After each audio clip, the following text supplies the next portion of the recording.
Welcome back to the channel. I found a 2023 Toyota Tundra 1794 edition, and this is the iForce Max. So this is the hybrid version, and I'm here at Carmelone Toyota. They're not open today, but they left this truck open, so I'll do them a favor and lock it up for them. But I want to do a quick review on it really quickly so you guys can see around it. So let's get into it.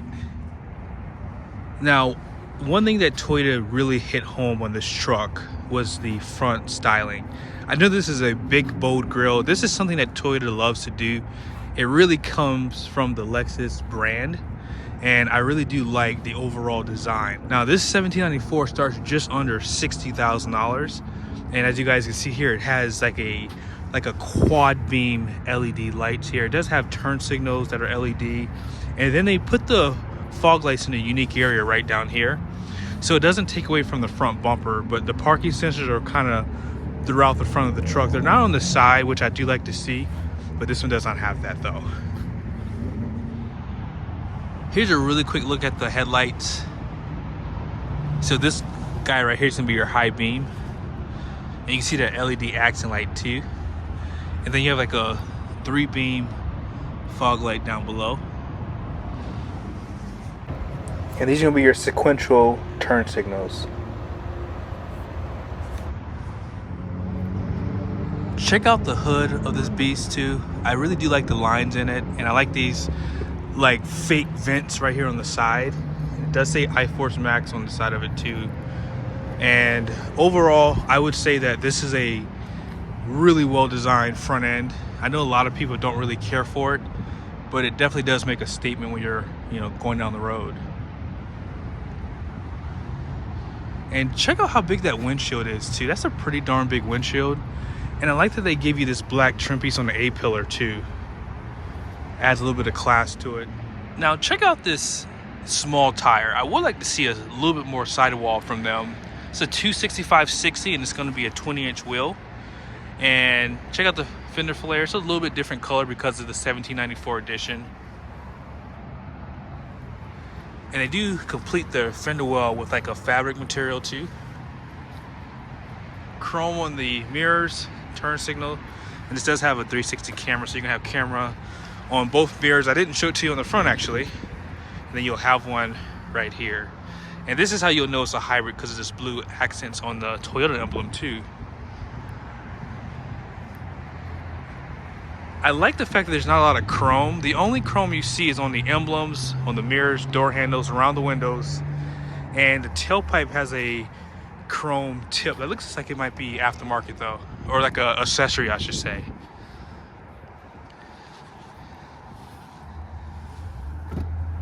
And this one does have the power deployable running boards too.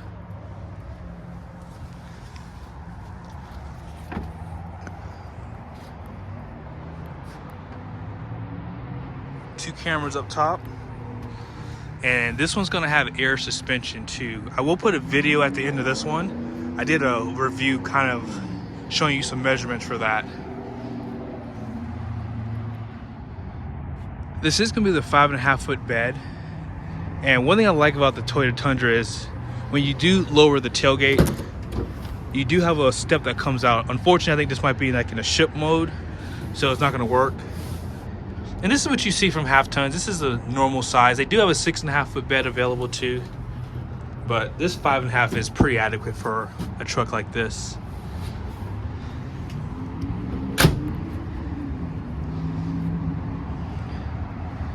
I love where they put the reverse lights at. So it's gonna be a class 4 receiving hitch down below. Like the connecting points too. And you have your 4 and a 7-pin connector. A little bit of chrome on the back bumper. Again, I like how they broke it up. Looks really good.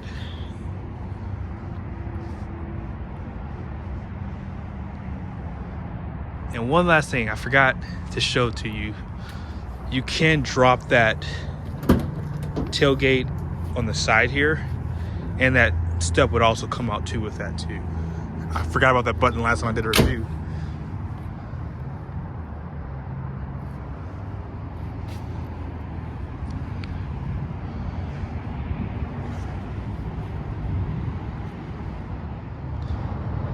And here's just a quick look at that air suspension too.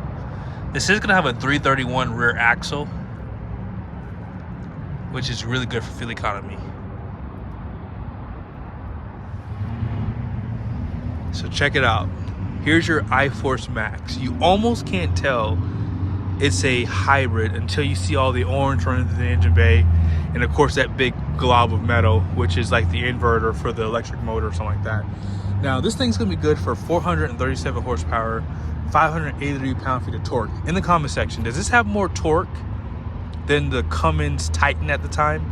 I can't remember off the top of my head, but I think it might have more torque than that thing did, which is kind of scary considering this is a gas engine. But it is made it to a 10-speed transmission, and it does have tow haul mode as well.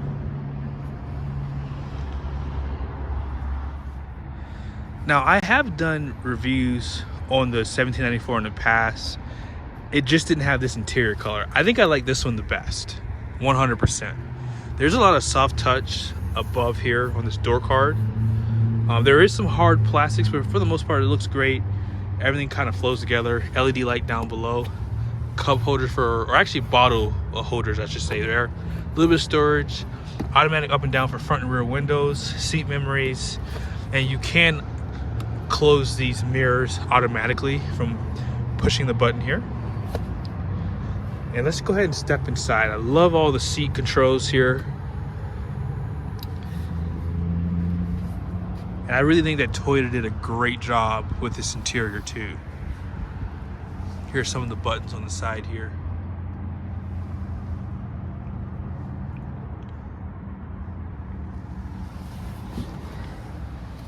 But yeah, this interior is probably up there, I would say, with Ram's.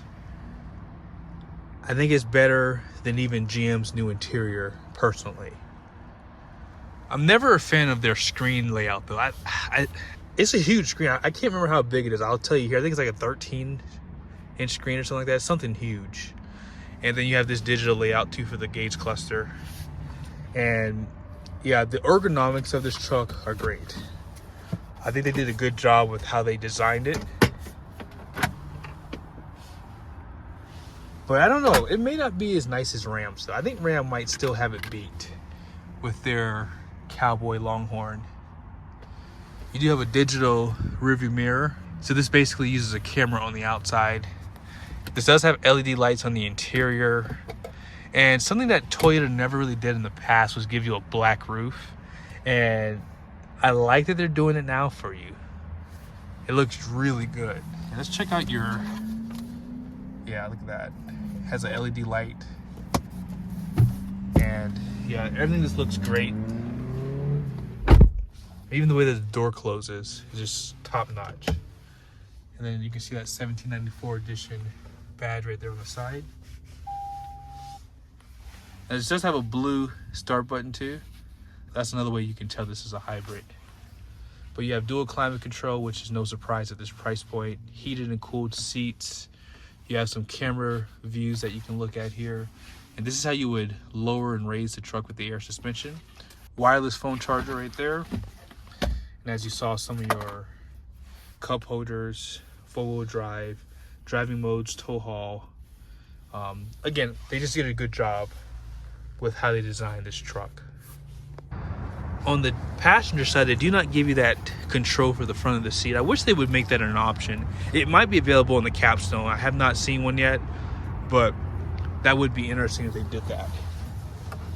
Now, as far as on this side, here's your glove box. It's pretty deep. And this seating position feels, let me see something. It feels high. Okay, there it is. It just seats it's really high up. Okay. But yeah.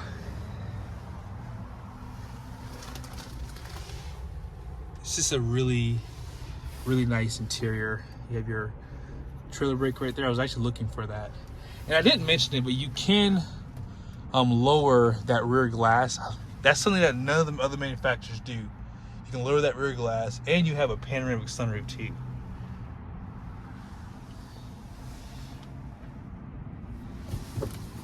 And then here's the other side of your vanity. Now let's go ahead and check out the back.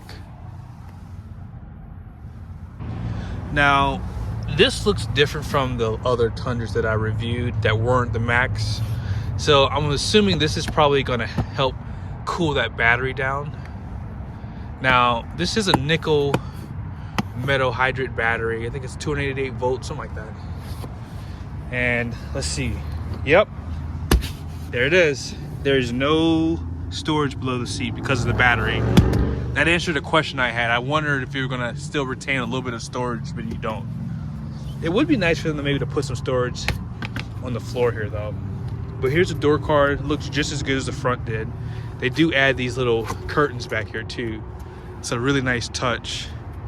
And yeah, this is a really nice interior. I gotta admit, the only thing I don't like is that hump. And that's just something that Toyota does. You have heated and cooled seats. You have some USBs, Type A and Type C, power plug. And this is gonna be your Type C. That's your Type A, by the way. Air vents. And yeah, more lights. And they're gonna be LED. Two more cup holders in the center. And this is a huge back seat. So this seat's all the way back. And I mean all the way back. And look, this floor does sit lower. So like, I feel like for an adult, you can sit back here really comfortably. And as you guys saw, this had a 60/40 bitch. And that's pretty much it. Now, you know we have to go over the numbers for the truck, right? So this is gonna have a gross axle weight rating in the front at 4,080. The rear is gonna be the same at 4,080. And the gross vehicle weight rating is 7,660 pounds. And that's because of this engine configuration. You're gonna add a lot more weight because of the hybrid system. But all in, you still have a low capacity for the payload at 1,305 pounds. And they take off another 66 pounds because of some of the accessories that they added to this truck. But I hope this video was helpful. If I have a chance this week, I will try to come back here to do another video on this truck maybe. And maybe I can take it for a drive and give you my impressions. But no promises because I got a lot going on this week. So thank you guys again for watching. See you guys in the next video. So since you stayed to the end, here are all the specs on this particular build. This is gonna be all your standard equipment. And then here are the options. So this has to have that air suspension. And it does give you the 10-inch color heads-up display. I did not even show that to you actually. Power running boards, trifold tonneau cover, tailgate insert, which was like the Tundra spelled out in black. Destination and total price down below. $72,000. Be sure to check out Carl Malone's inventory to see if it's available.